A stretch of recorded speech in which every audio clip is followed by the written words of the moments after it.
Hello and welcome to Physical Therapy, a movie podcast from friends obsessed with movies and their physical media collections. We're here every week talking and recommending movies, the latest releases on 4K and Blu-ray. We're glad you're here. My name is Kurt. And I'm Sam. And I'm Bobby. We are also joined by our producer, Kimberly. Kimberly, good evening. Bonsoir. This is a very special episode because we are also joined by our dear friend and co-host of the podcast, the hit podcast, Too Scary Didn't Watch. Sammy Smart is here. Hi, Sammy. Oh my gosh. Hi, everybody. I'm thrilled to be here. Sammy, tell our listeners about your show. Okay, Too Scary Didn't Watch is a horror movie recap podcast hosted by me and my two friends, Emily and Henley, who are both too scared to watch scary movies, but I love them. And so I watch them and I describe them to them. I just tell them all about it because they are curious and we just laugh and have a good time. Slowly get braver together. It's a fantastic show. What is the movie this week? We actually have a very exciting lineup coming up all summer, June, July, and August. We are doing something called Hellcella. Hellcella? Yep. A really wonderful name. We really thought really hard about it. Where we are doing 13 straight weeks of new releases because there's so much good horror this year. We were excited about so many movies that were coming out, and so we decided to just make a little festival to celebrate our favorite things. So the first one we were going to do is Night Swim, which came out in January, but it's a 2024 movie. We're going to be doing over the next couple of months, like, you know, all the ones that people are excited about: Maxine, Longlegs, Alien Romulus, Cuckoo, all sorts of horror movies. It's going to be great. I saw The Strangers Chapter 1 this morning. Oh shit, you did? Yeah. What did you think? I heard it sucked. I thought it sucked. Yeah, that was on our calendar and I specifically took it off because I was hearing that it was bad. But there were so many horror trailers ahead of it. Yeah, I don't remember such a horror filmed summer as this in the past. I feel like there's usually one or two good horror releases in the summer. I feel like last year was kind of a slower year for horror, but this year we're eating. Hellcella, baby. Hellcella. Sammy, have you watched Night Swim yet? No, not yet. I mean, I've heard that one's also very bad, but Yeah, good luck. Didn't you buy it, Sam? Yeah, I bought it. I was just like, hell yeah, man, Night Swim. Night Swim's gonna rule. And then when my brother came into town, we watched it, and Night Swim does not rule. yeah. This is going to be a real Hellcella. Is there any redeeming funniness to it or just plain bad? I like Wyatt Russell, so it was kind of like fun to see him in it. And there's like two scenes that my brother and I laughed in a lot, but it's like kind of boring. Yeah. Did you ever have any fear of pools as a kid? No, not at all. Thinking that in the deep end you were going to get got? Is it sharks? Are there sharks in the swimming pool? Yeah. Yes. No, it's...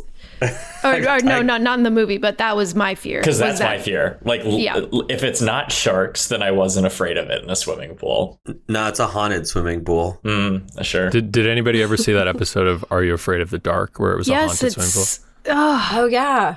Wow, I haven't thought about that in a ruined while. me. Damn, maybe I should have just watched that instead of Night Swim. Yeah. That made me so scared. It's very scary. But somehow, because I think that was in an indoor swimming pool, that episode, and my child brain was able to be like, well, I just won't go in indoor pools. Like, outdoor pools are fine.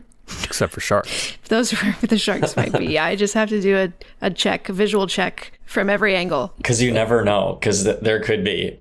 You never know. Sammy, I'm curious what your relationship is to physical media, if you have one. I know you mentioned, I think recently, that you may have gotten a Blu-ray player. I did, yes. And I feel a little nervous to tell you guys, I don't have much of a relationship with physical media. That's okay.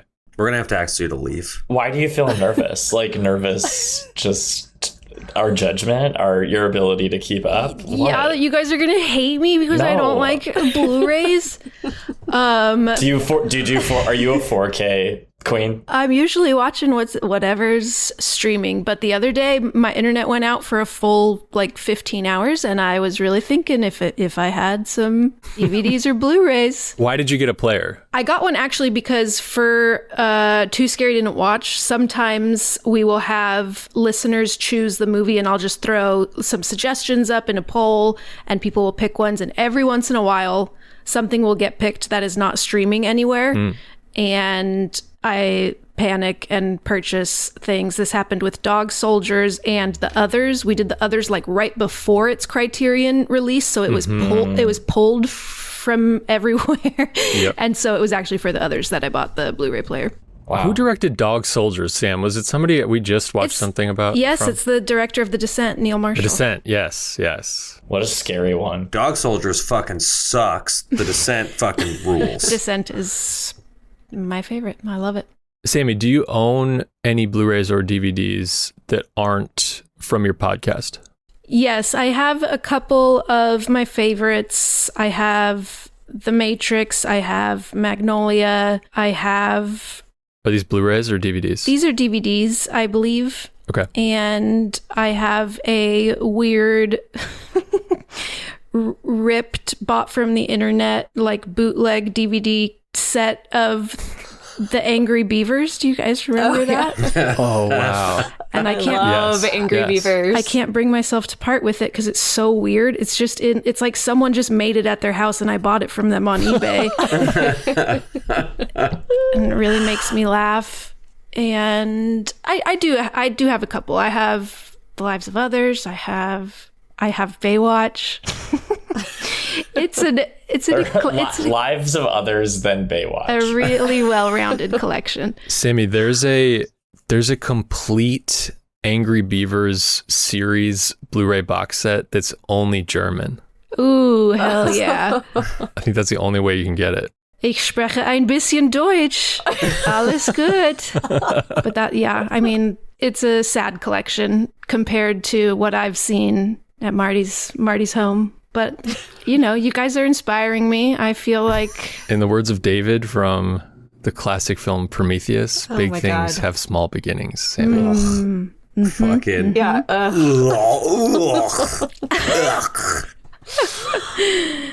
All right, so today's episode is about a couple things. There is a brand new Criterion 4K release of Michael Powell's 1960 film Peeping Tom. And Peeping Tom is kind of a prototypical slasher film, has that reputation. So we all watched that, and we're going to talk about that a bit later. But in honor of Peeping Tom, we've each come to the table with a few recommendations of slasher films. I want to hear about your guys' what makes something a slasher for you, because I struggled with that. Because some things I feel like are on the cusp. Like some people don't think Texas Chainsaw Massacre is a slasher. Yeah. I can kind of see why, but I kind of also disagree.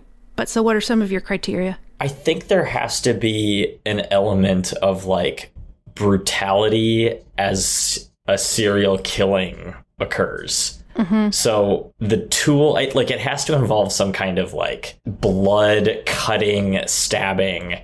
For me, I even have a hard time because I was thinking about other weapons and just serial killer movies and how that's I don't think Silence of the Lambs is a slasher movie. Right. Because it involves kidnapping and I don't know. I think it has to be a pretty simple plot involving a serial killer and discarding bodies. It's not like a whodunit. It's not like a giallo movie would technically be a slasher movie, but I don't group them in the same category. Part of the thing with the giallo movies that you're kind of constantly trying to figure out who the killer is. No, this is pretty clear. It's masked. Yeah. Sometimes, but otherwise... Well, you know who Freddy is. You know who Jason is. We might not know who is behind the ghost face mask, but right. The killer the concealment. is Ghostface. Exactly. Exactly. Mm-hmm. A stacking body count, I think, is Without a doubt a trope. And just vicious, very gruesome deaths that are not you've poisoned people quietly in their sleep. I want blood. There's got to be blood. A crime scene, something brutal. a weapon of choice. Yo, is Saw a slasher movie? Well, This is where I was getting a little confused too. Like some torture porn, it is usually just a guy killing people. Also, another trademark of slashers is usually a group of young people terrorized by a killer. On that note, I think setting is a big part of slasher movies, whether it's like a summer camp or, in the case of Nightmare on Elm Street, a small town, even Halloween, another small town. Maybe it's because a lot of my interest in slasher movies lies in like the summer camp one, but there is definitely like a feeling of summer to a lot of slasher movies. There's I think it's like sexuality too. I think it's like, coming of age is a huge part of slasher movies. I mean, there's definitely got to be a boob in a slasher movie. Yeah. One boob. One, only one. Before we get into recommendations or just the movies that we want to talk about, what is everybody out of the big three? And I would qualify the big three as Friday the 13th, Halloween, or A Nightmare on Elm Street. What is everyone's favorite franchise out of those three? Nightmare on Elm Street. Mine's Nightmare on Elm Street. But to be fair, have not seen many of the sequels to all three. Okay, interesting. Kurt, what about you? I think I know yours. Can my answer be Scream?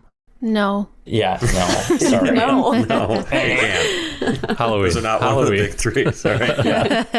I'd say Friday the 13th. Wow. Does that have pound for pound the best sequels? Well, that's what I was just going to say. I think my favorite out of the franchises, I would say Friday the 13th. But I think in terms of first movies, Friday the 13th is the weakest. Interesting. What is your favorite Friday sequel? 4. 4 is the best Friday the 13th movie, like hands down. It goes 4-2, 1-3, probably. 3 might be better than 1. People hate 3, but it's got some really great kills in it. I've heard lots of great kills in the franchise, and I am interested. I need to watch more of them. Sammy, what do you love about Nightmare? I just like Freddy. I like how much fun he's having. And I think in the first one, I've only seen 1 and 2, which is horrible because 3 is the one that everybody loves. Yeah, Dream Warriors. Yeah. And it's strange because I have a horror podcast. I oftentimes don't watch horror movies outside of the podcast unless I'm like, it's a new release or something. But I'm like, well, I'll probably have to watch it for the podcast eventually. So it actually sometimes hinders my horror knowledge.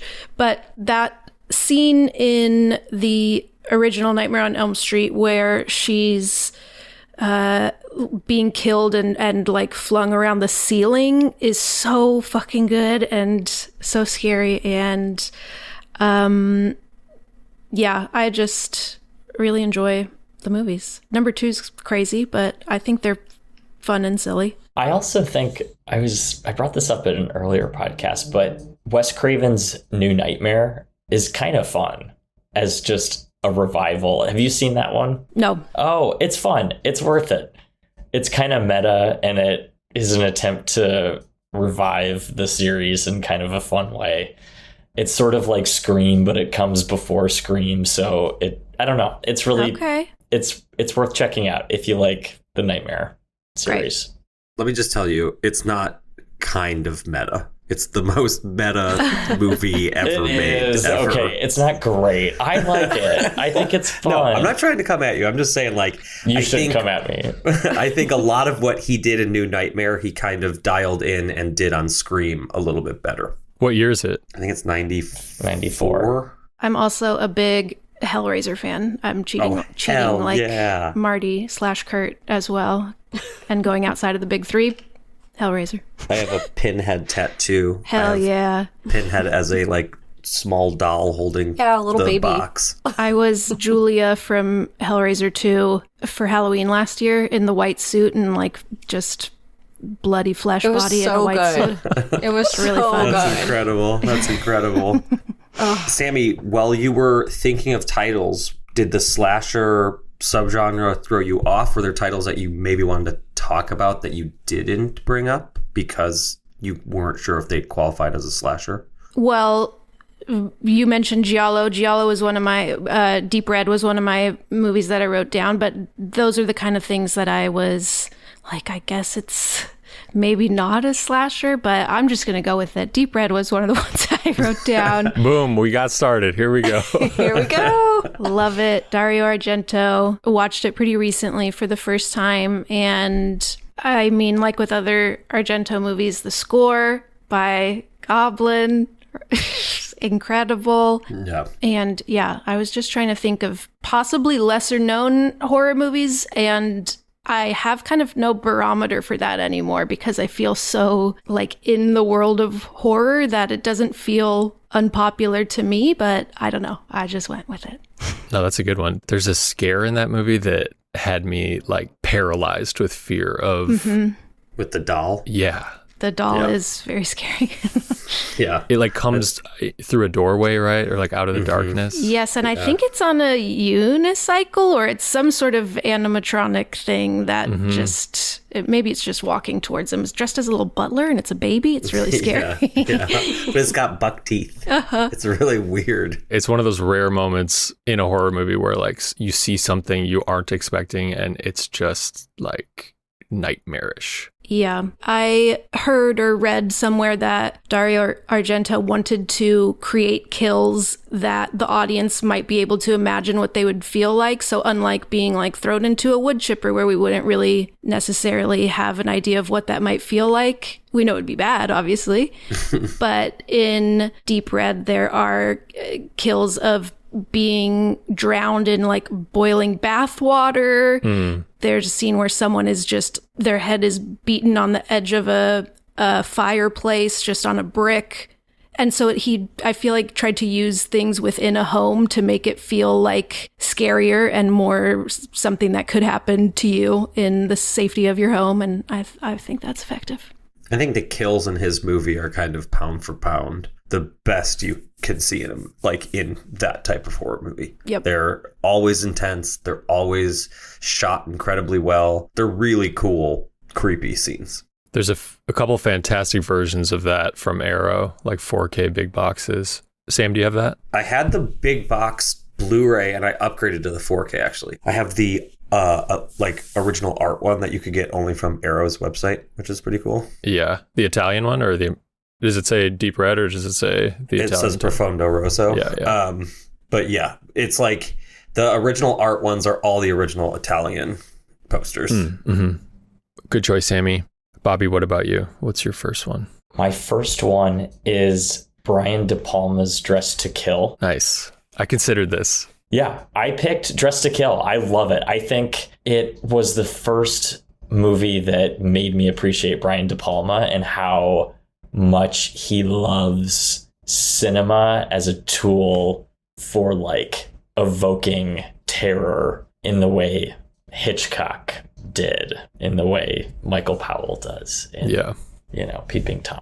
This is the Michael Caine one? Yes, it's Michael Caine and Angie Dickinson. Tell us a little bit about it. It's a silly plot. It takes place in Los Angeles and it's about I think it's New York, Bobby.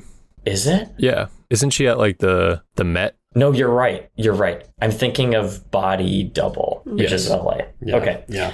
Never mind. But the plot is a serial killer, a woman who we learn is a transvestite, as they say, on the loose, killing a path of victims. I think that's the easiest way to say it. And one woman escaped a killing, or at least saw the killer. And so she is both in danger and also being utilized by the police to find this killer. But it's very funny and it plays with eroticism and some of those early conventions of slasher movies. And it has a lot of fun with Hitchcock and sending up what made him famous. I mean, I would say that this is even close to a giallo movie at certain times. There's definitely stylistic choices that come straight from that style of movie in Dress to Kill. Mainly, there's always those shots of like the black leathered gloves, like always pulling them taut over a hand and like sharpening a blade. The sensuality that comes with all of that. The red splatter. Yeah. Have you seen that, Sammy? I have not, but I'm adding it to my list. It's fun. It's campy great. Too. I love it. Brian De Palma is, for me, he was an acquired taste.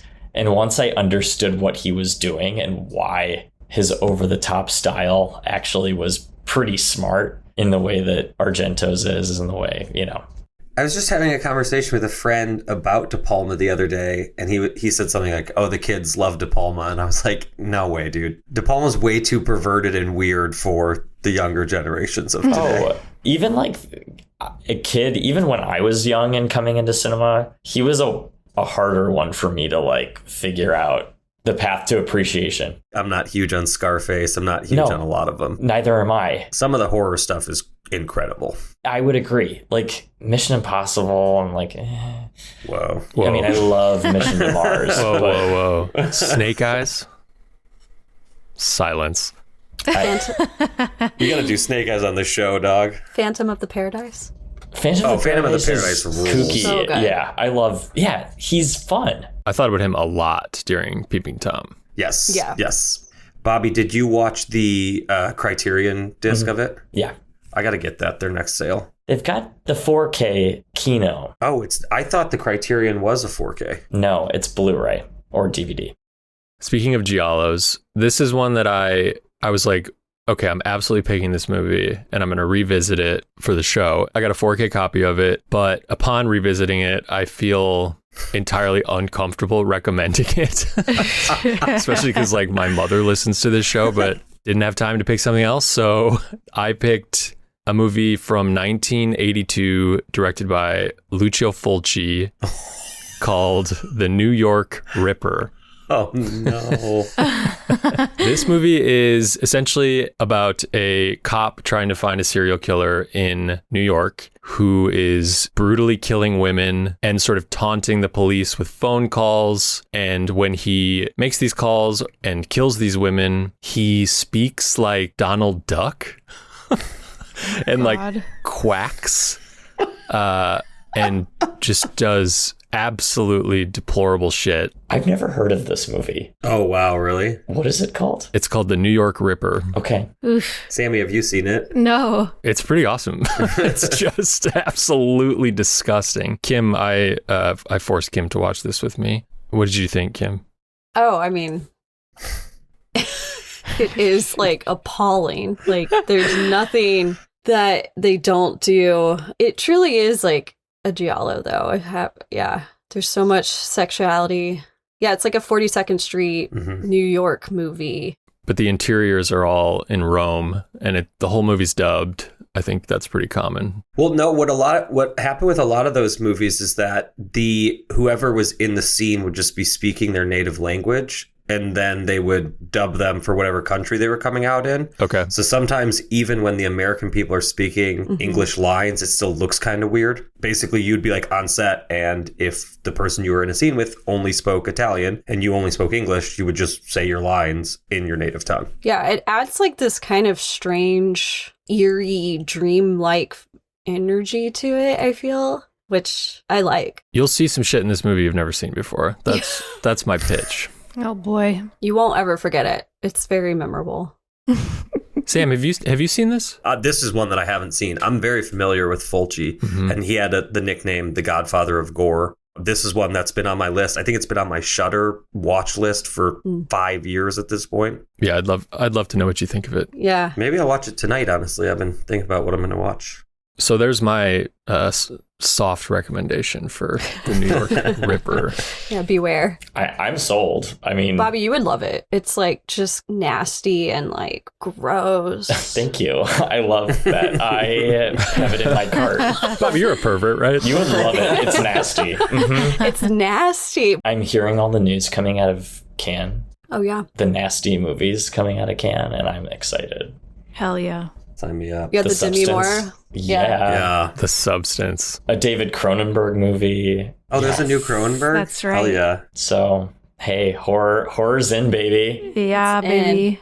Samuel, what do you got? Okay, I need to throw out some love to one of my all-time favorite slashers that's like known, but not everyone has seen. And that is 1981's My Bloody Valentine, which is a great Canadian... It's a great one. Oh, it's so fun. It's really fun. Like a ridiculously Canadian slasher. I try to watch it every February. It's kind of what you would expect. I think 15 years earlier, there was a killing in a mine around Valentine's Day, and now this town has stopped celebrating Valentine's Day, but everybody agrees that it's time to start again, and then bodies start showing up. It's like a pretty by the book slasher. I love, Kurt knows this, I am a sucker for a holiday slasher movie. And My Bloody Valentine, I think, is one of the best, if not the best. The kills are great.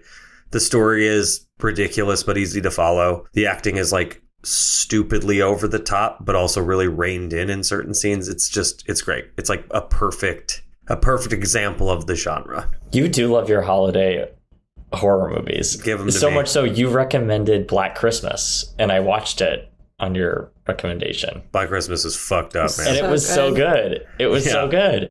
We were talking about Black Christmas while watching New York Ripper because I feel like they have a similar killer on the phone perversion voice, perverted voice.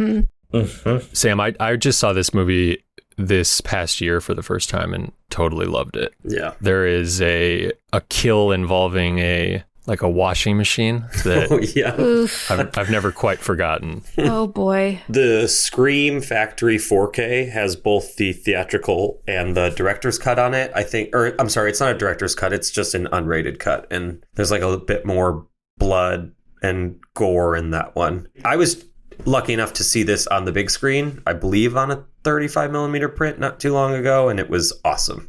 It was so fun to see in a theater. I also thought about this movie while rewatching The Descent. Like some of the ending kind of climax sequences of My Bloody Valentine reminded me a lot of it. This was the one that I said in our group chat. I was like, I didn't name the title, of course, but I said, if anybody takes mine, you're dead.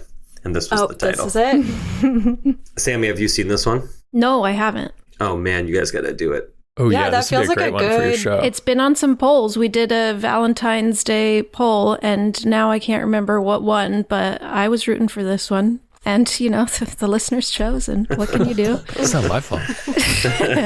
Sam, are there any glaring holiday holes for horror movies in your opinion? I don't think there's a Father's Day, which is pretty whack. Ooh. Oh. There's Father... Is there a Mother's Day? Yeah, there's a Mother's Day. It's sitting on my fucking shame pile right now.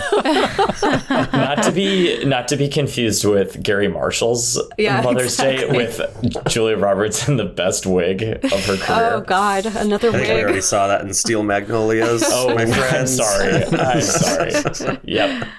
Well, my next one was going to be Black Christmas, but since we already talked about it... Oh, damn. I'm sorry. sorry. This is Sammy. good, though. It's okay. This is why we have backups. This is why we have a backup, but yeah, Black Christmas, really fucking good.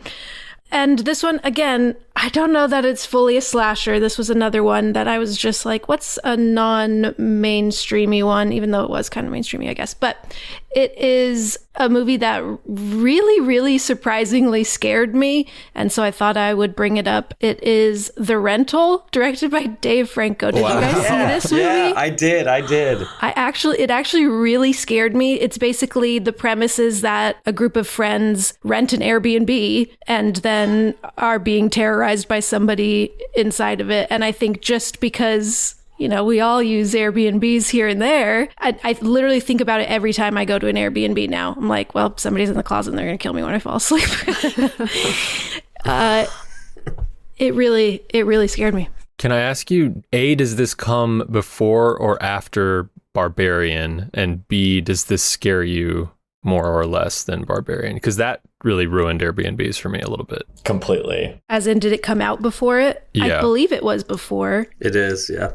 And it scared me more. Oh, wow. Okay. I saw this at home.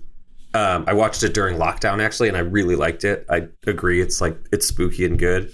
But I saw Barbarian in a theater, and I was more scared by Barbarian, I think, just from setting alone. Dark theater, big screen, versus watching something at home.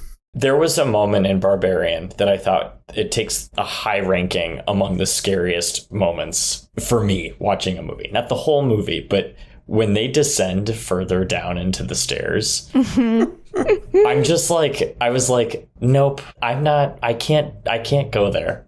Horrific. Well, I'm excited about this, Sammy. I did not see this. This has a Shout Factory Blu-ray.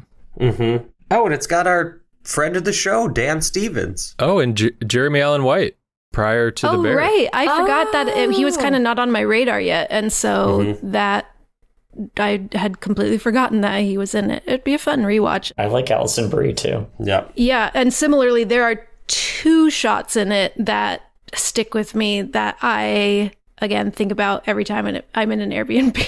Oh, God. Yeah, sometimes it just takes a man like in the shadows moving slightly to haunt you forever. That'll do it. This is one of those movies, too, where you got to watch through the credits. Yes. Okay. Is The Rental at all like that movie Vacancy? And is Vacancy tight? With Kate Beckinsale. And Luke Wilson, I was right? going to say Luke Wilson. Yeah. I know that I've seen this. I've definitely seen Damn, this. what's up with Vacancy? But I think it's kind of the same thing where they go to like a hotel or a motel and they check in. It's like people have like cameras set up. It might be tight. It might be out of print. Whoa, what? We gotta get on this shit, Sam. We gotta get on this. Coming soon to an episode near you. I always confuse Vacancy with Identity. Okay, so Identity was directed by James Mangold, right? Oh, Yes. yes. Is Identity tight? Yes, absolutely. I At loved least it was Identity. when I was 11.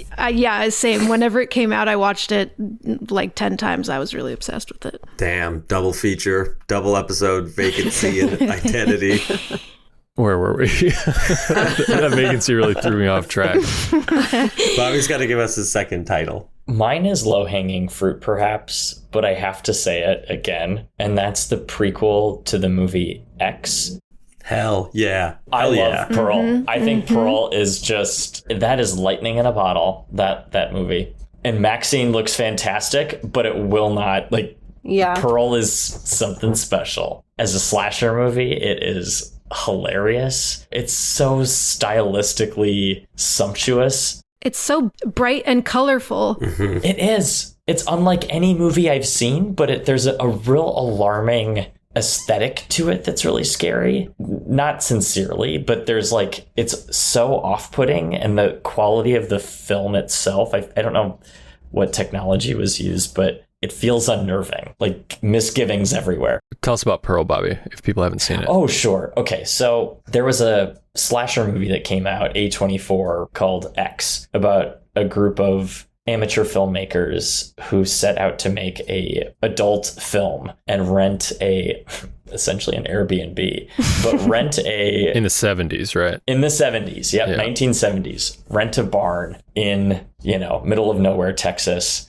and essentially are terrorized by the 2 elderly folks who live in the house that are renting this barn.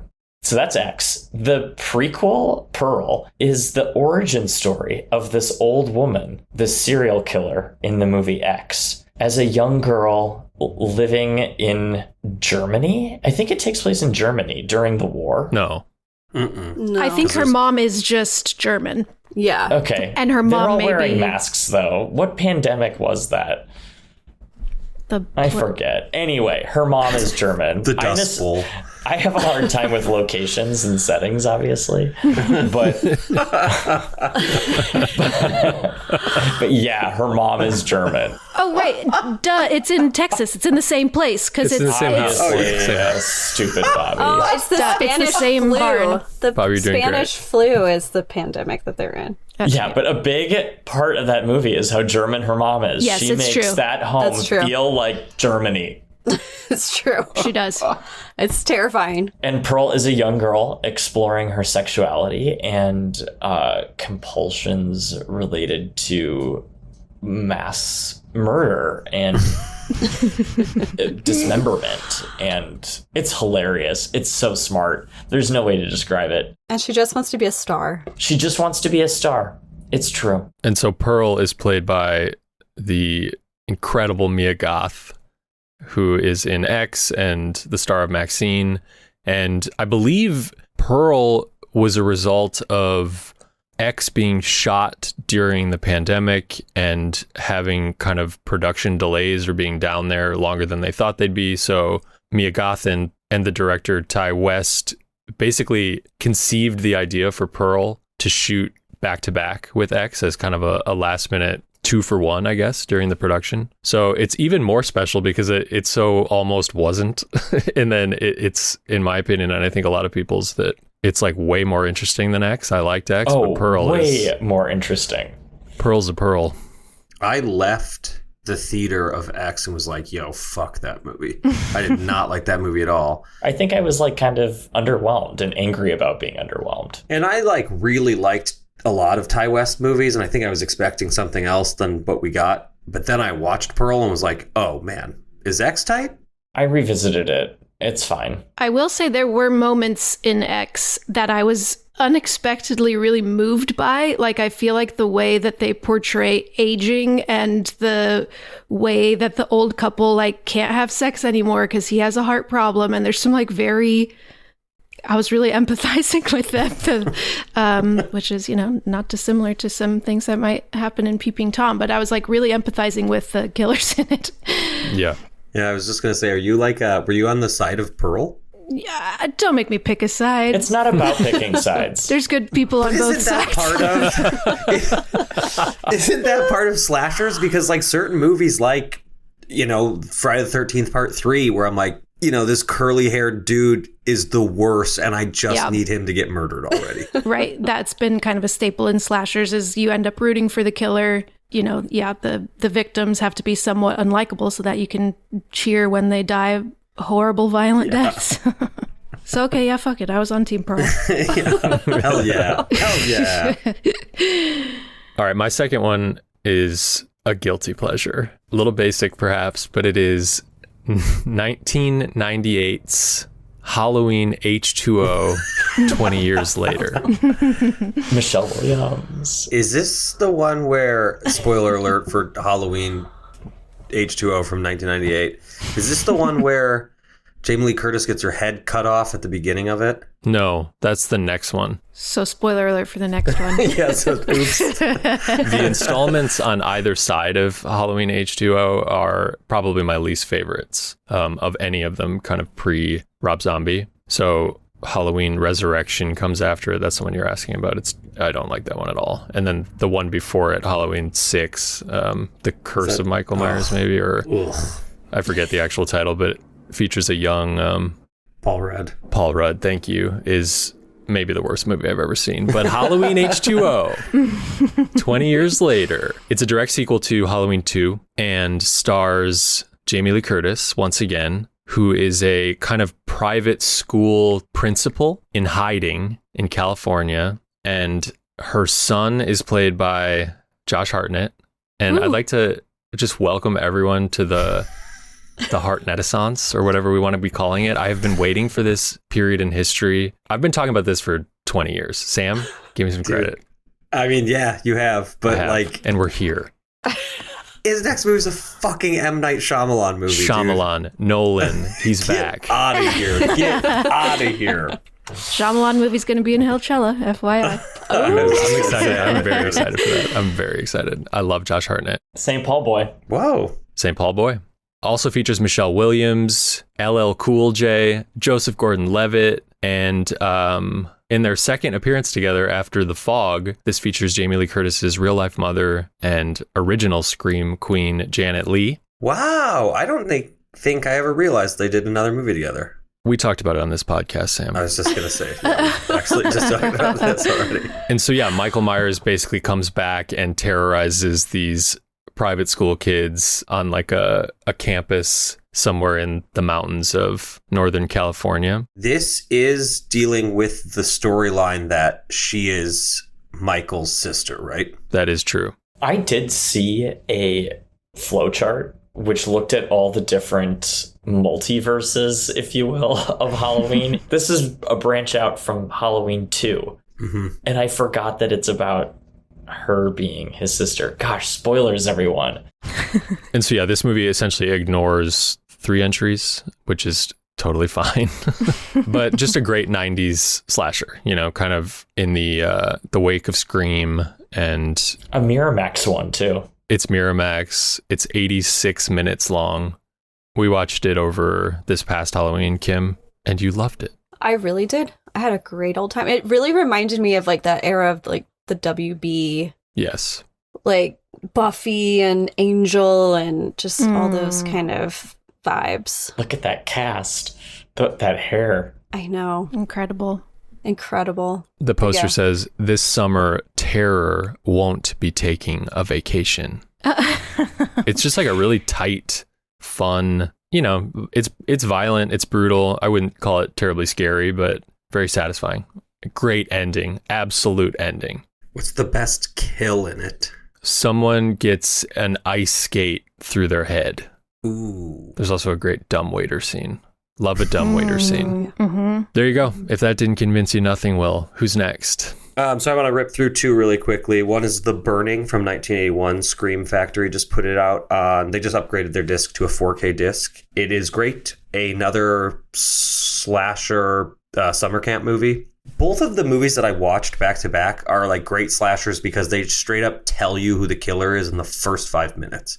And in The Burning, some kids played a prank on a guy, like a janitor at a summer camp, and like lit his house on fire. It's like Hilarious prank. Yeah, exactly. And so he got all scarred up, and now he like lives in the backwoods, and some kids disturb him, and so he just like kills a group of kids. There's an insane scene on a raft, dead center of this movie. The Burning features like a teenage Fisher Stevens, who people will know as Hugo from Succession.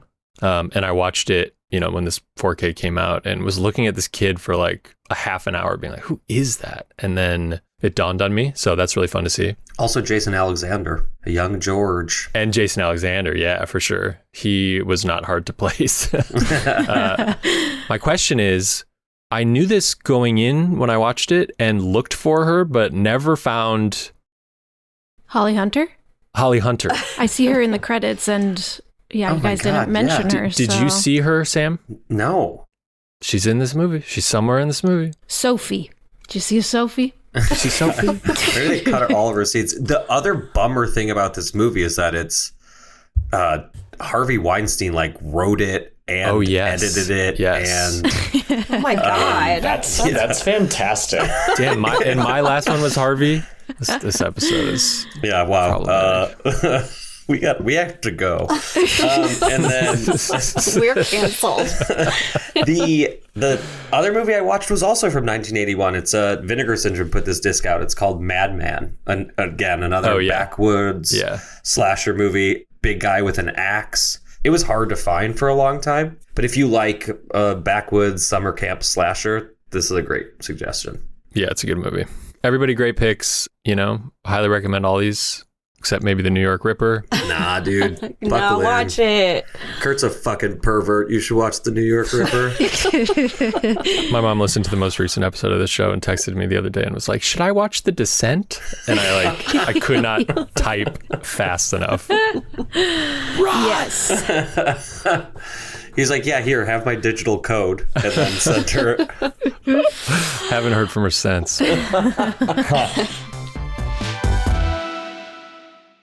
Okay, we're going to talk about the 1960 British Michael Powell film, Peeping Tom. This recently got a 4K release from Criterion, and earlier this year, a 4K release from Studio Canal. Previously, I believe was like an early DVD and Laserdisc from Criterion, like an old school one. Is that true, Bobby? Yeah, that's how I initially saw it, was the Criterion DVD that came out, early 2000s. This is a movie about a man living in 1960 Soho, London, who documents via a 16mm camera his murders of young women and then takes the footage back to kind of a secret private screening room he has set up for himself in his apartment and watches the footage. That's his thing. This movie was absolutely ripped to shreds when it came out by British critics. It was very hard to see, I believe, in America for a long time. More or less destroyed Michael Powell's career, who was a very famous and celebrated British director of things like The Red Shoes and Black Narcissus, but was later championed particularly by Martin Scorsese and brought to America and re-released, and has of course, since become considered to be a classic and a real underappreciated British film. And another thing about it came out the same year as Psycho, and they really deal with some of the same issues and are controversial in similar ways, but both had absolutely polar opposite trajectories in terms of the reactions and the response. Both of these movies, Psycho, Peeping Tom, and Vertigo to some extent, are really important for both like film theory and feminist theory. Like Laura Mulvey always talks about Peeping Tom and the male gaze and how cinema mimics that. Like Peeping Tom is kind of that seminal text that plays with that, and Psycho as well. Who had seen this before? I had seen it once in theaters. In theaters? Where did you see it? There's a theater in Chicago called the Music Box, which we love. I love Music Box. The Music Box used to do a thing called the Music Box Massacre, and it would start at noon on Saturday and run till noon on Sunday. It was 24 straight hours of horror movies. It was fucking awesome. Kurt went with me once. Yeah, I went with Sam once. We left the theater at noon and Sam just like walked out into the daylight and vomited. Yeah, that's true. We were walking home and I was like, I'm not feeling that good. Too much horror. Yeah, it was like that and too many fucking Monster Energy drinks. Today's episode is sponsored by Monster Energy Drink. No, I didn't know what it was going in, and I was like, 1960s, it might be kind of slow and boring, and it was awesome. So great. Powell's movies are so musical. I mean, he did The Red Shoes, he did Tales of Hoffman. Like, they move with color and rhythm and this kind of style that keeps them very modern. But I have to cut in. I mean, this was his first film without his co-partner. I know. Emmerich Pressburger. So Powell and Pressburger were a duo. It's true. But stylistically, there's like moments of both of them again in a way that's really interesting. Like, and he harkens back to his earlier movies with like The Red Shoes and Tales of Hoffman with Moira Shearer, who plays the dancer. Yes. So Sammy and Kim and I had not seen this, and we had a screening in our little theater room this past weekend with the Studio Canal 4K. Sammy, what did you think of Peeping Tom? I loved it. I, like Sam said, was kind of anticipating maybe it would be slower, and I wasn't expecting it to be as engaged as I was. I feel like I sometimes don't watch movies before a certain year, even though I'm a film person, but I still find myself having a harder time with them or with starting them. And then once I'm watching them, I'm always like, oh, wow, no, they're actually really good. But it was great. And once again, I empathized with the killer. Oh, man, are you Team Mark? Yeah, maybe. From the research I did on this, like, that seems to be maybe one of the reasons it was hard for people to accept, was how it is pretty much all from the point of view of Mark, who is, the killer. They talk about in the special features how even like Psycho's not like that. Yeah. This is really implicating you into his actions and psychology. And we know he's the killer the whole time. Yes. There's no ambiguity. No, yeah. And so much so that like you're seeing his point of view from these 16 millimeter films, snuff films really, that he's making. And I think that really freaked people out. Yeah. I mean, we're so used to it now, but Yes. I would imagine at the time it feeling icky. The moment in the beginning, or probably in the first 20 minutes when you first see his screening room, you're sitting watching Peeping Tom, and on screen you're watching a 16 millimeter movie that he has shot, that Mark has shot, and then the camera that you're watching pulls back, and you see Mark watching the 16 millimeter movie as you're watching the 16 millimeter movie that's taking place inside of Peeping Tom the movie. It was one of those moments where I was just like, holy shit, man, this is awesome. And it's so crazy and cool to be looking at this. And it look as good as it does. Also, this disc looks incredible. Like, blew my mind. Sammy, when you mentioned it kind of can be harder to get into an older film, this one is from 1960, but is photographed in Technicolor, and it is gorgeous to watch. Like, Yeah. especially these new discs of it, which have Dolby Vision, HDR, all that stuff. Like, all the colors look so vibrant and really otherworldly, that Technicolor look. So I think that really helps making it more immediately accessible. I can struggle with sets sometimes, especially like old westerns and stuff, where I'm like, you guys, like, LA wasn't anything. Why didn't you just go shoot outside? But this was one of those movies that the kind of fake look to the sets and the colors, it really makes it pop in a different way that I didn't remember and didn't expect. And then it's like juxtaposed with almost cinema verite style stuff where they're actually on the streets of Soho, and it's a cool mixture. I mean, now that we've all seen it and we can talk about it more, but like, are we considering this a slasher? Definitely. You think so? I think so. Yeah. Is Psycho a slasher then? Yes. I'd say so. And we should say his, we won't spoil the whole story here, but his weapon of choice is one of the tripod legs of his camera. He can take off the front of it, and there's like a knife built into it. And so he'll like make his tripod erect, not so subtle, and approach these women with the knife sticking out from the bottom of the camera. So the camera's like moving in with a blade coming at them.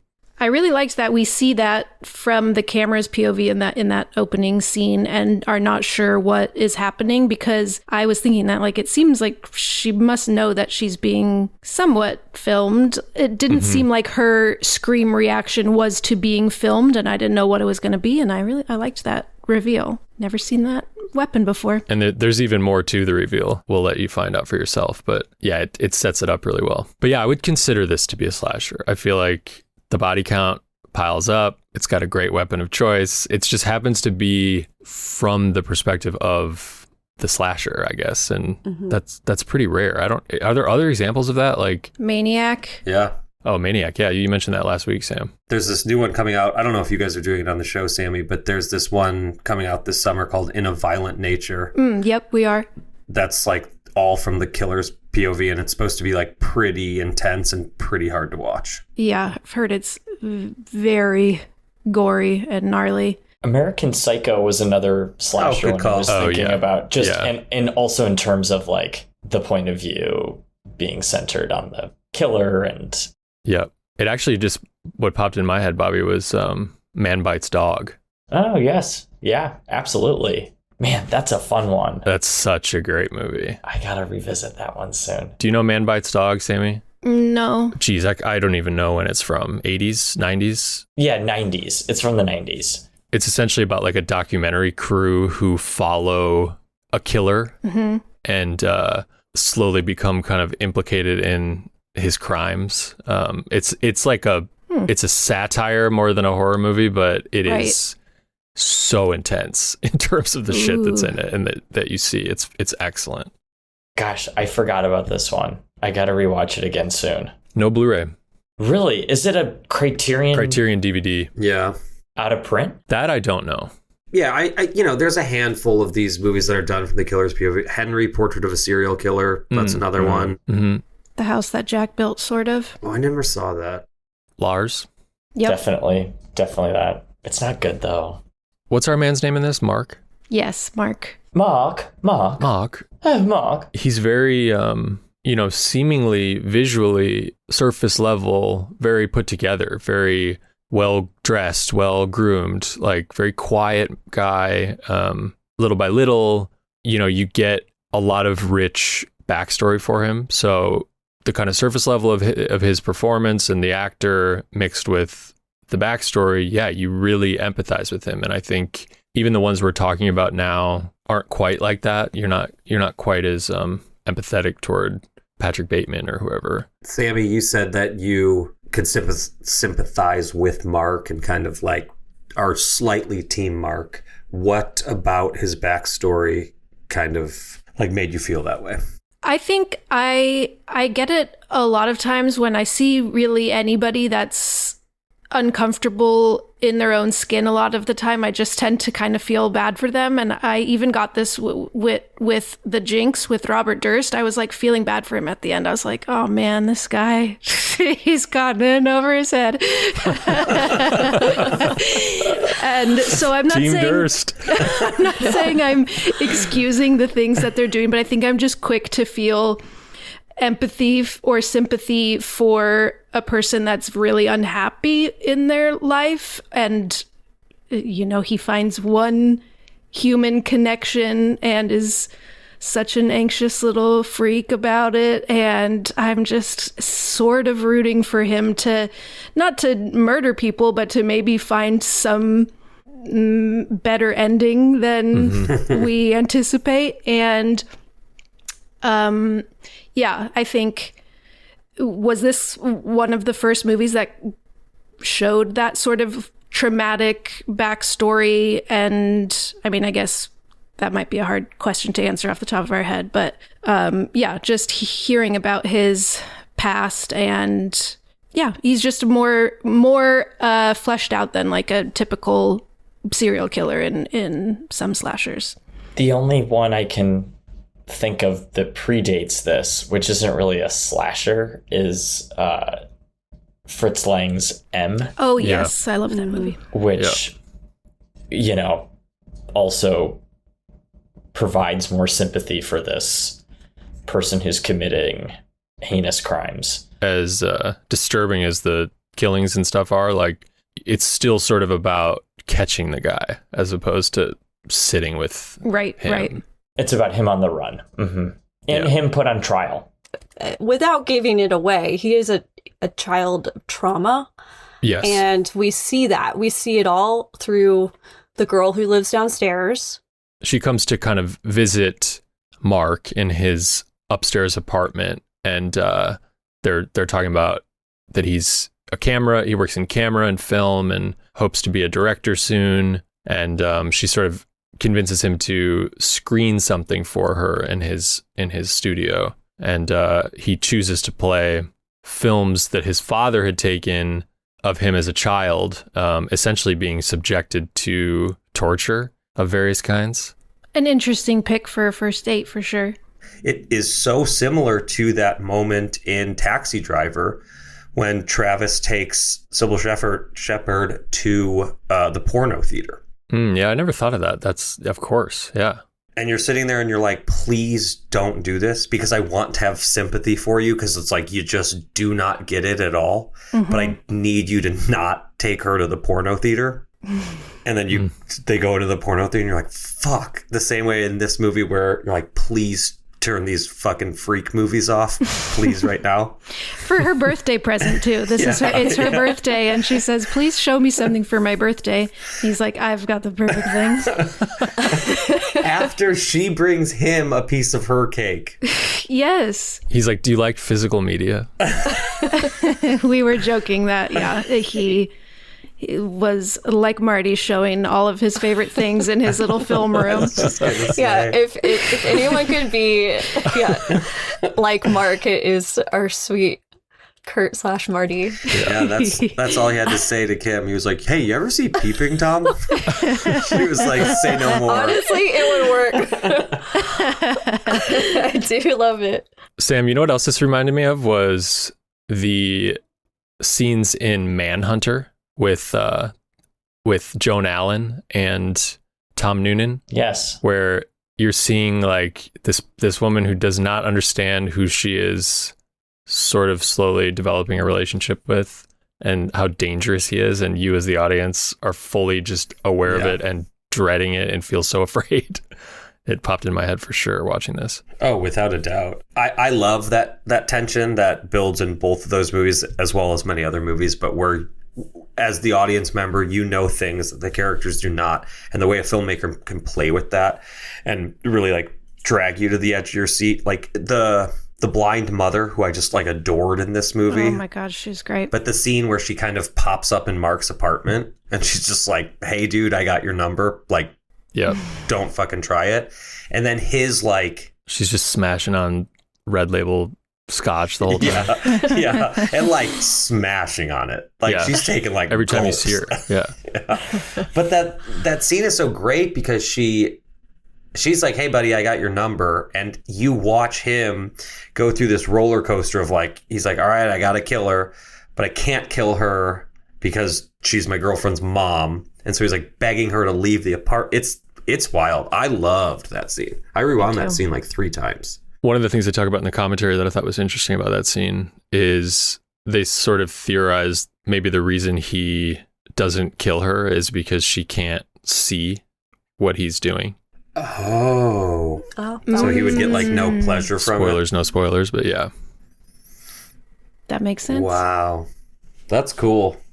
Bobby, did you pick up this Criterion, this new one? I sure did. There it is. Oh, it's so Yeah, it's beautiful. It is beautiful. Great special features too.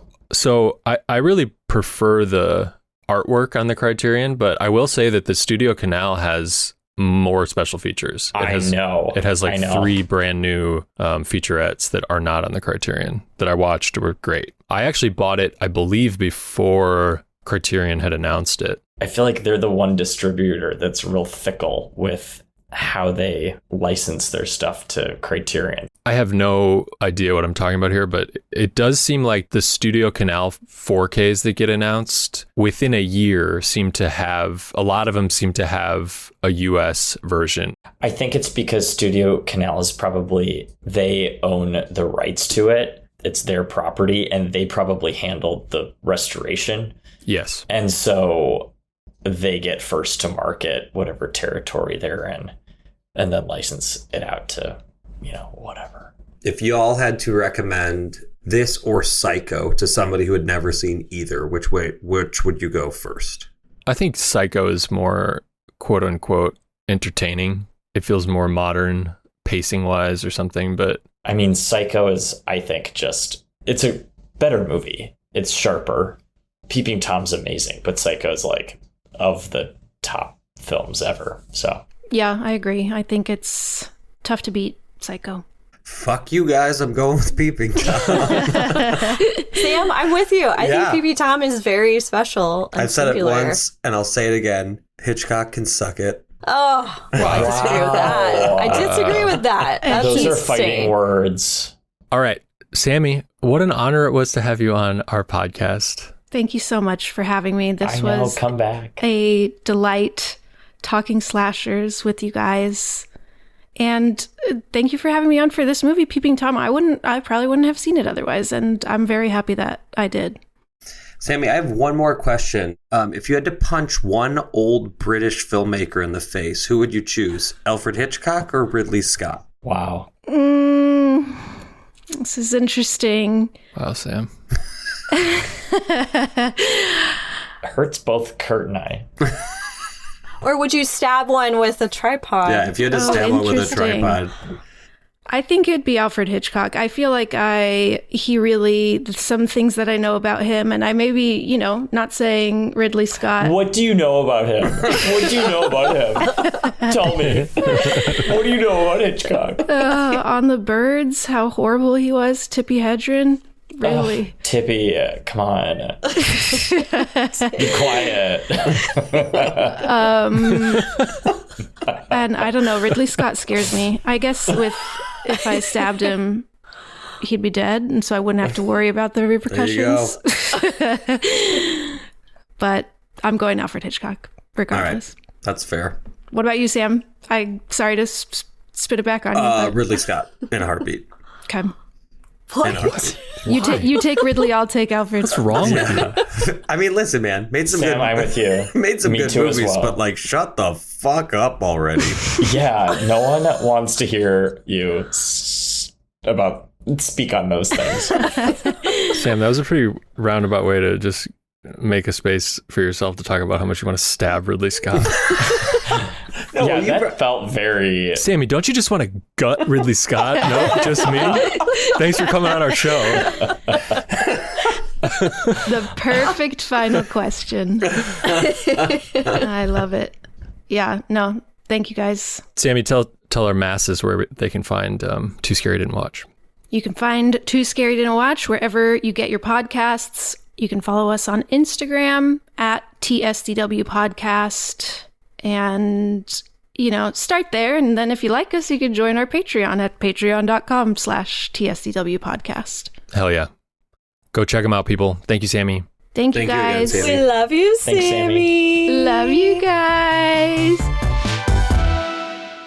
Okay, before we go, it's time to put some wishes out into the physical media universe and wish for titles on formats that they do not yet exist on. Here we go. I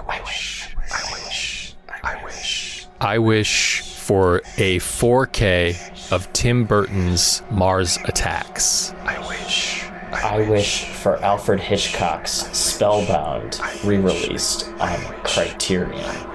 I wish for Bo Burnham's Inside on 4K, preferably by Criterion.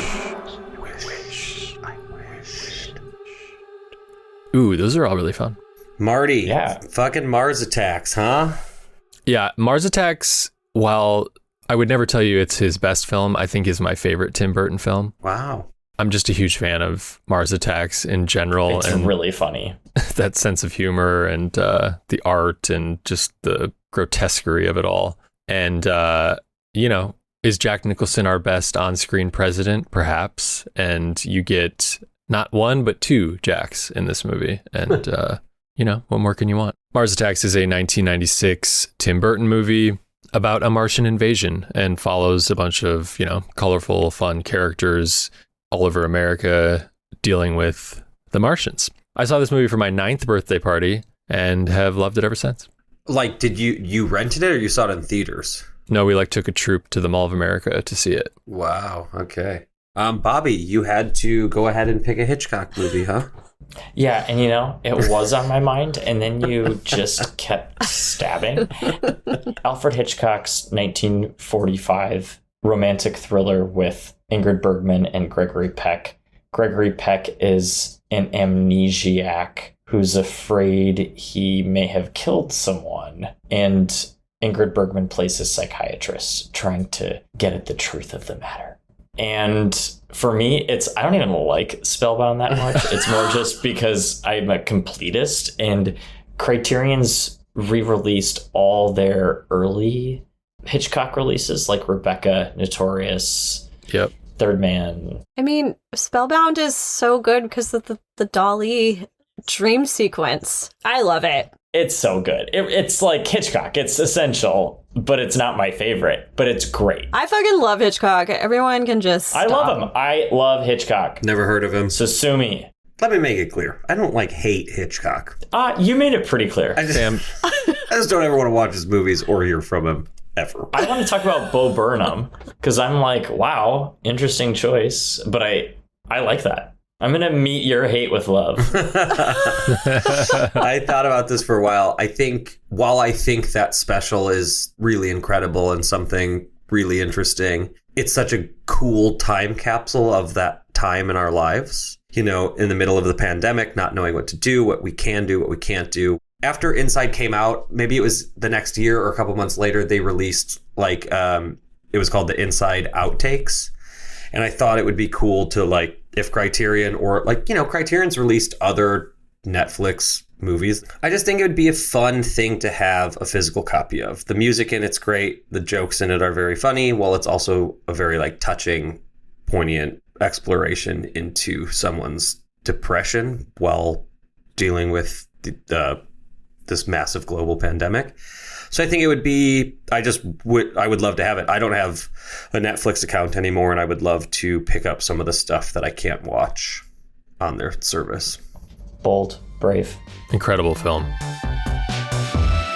Okay, this concludes another episode of Physical Therapy. Thank you all very much for listening. Thank you to Sammy Smart from Too Scary Didn't Watch for coming on our show. We love Sammy. Be sure to check out her podcast. A big thank you to Patrick Laban for our music, Kimberly for producing. Thank you, Sam. Thank you, Bobby. Bobby, it's nice to have you back. It's a pleasure to be back. Thank you for having me. Sam, try not to fucking stab anybody before next week, huh? Ridley Scott, you better watch out, buddy. Oh my God. I'll protect you, Ridley. I'll take the blade.